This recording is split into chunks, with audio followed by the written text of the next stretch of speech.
Hello dear student. তো আজকে আমি বীজগণিতের একটা অঙ্ক তোমাদের সঙ্গে শেয়ার করব। দেখো কি দেওয়া আছে অঙ্কটির মধ্যে। দেখো m plus n equal to 10 আর m minus n equal to 2 হলে m স্কোয়ার প্লাস n স্কোয়ারের মান কত? একদম সোজা, m স্কোয়ার প্লাস n স্কোয়ারের মান কত বলতে মানে বের করতে বলা হয়েছে। তো এখানে আচ্ছা, m square plus n square মানে কি? a square plus b square. তো তোমরা যদি a স্কোয়ার প্লাস বি স্কোয়ারের সূত্রটা জানো তাহলে অবশ্যই করতে পারবে।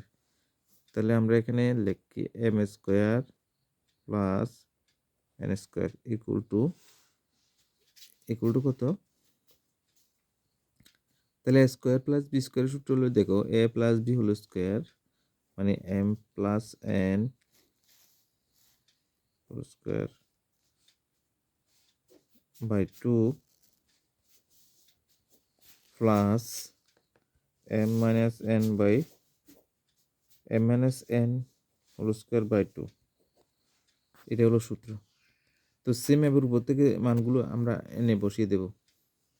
তাহলে এম এম প্লাস এন এর মান হচ্ছে কত? দেখো এম প্লাস এন এর মান হচ্ছে কত?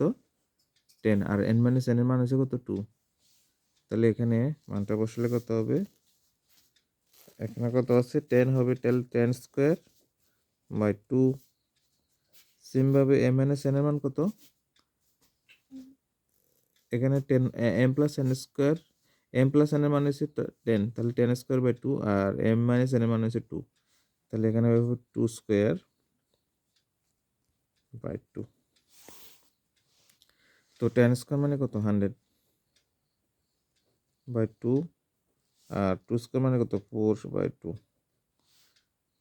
আচ্ছা, আমরা এখানে প্লাস করলে কত পাবো? দেখো না, এখানে কাটাকাটি যায়।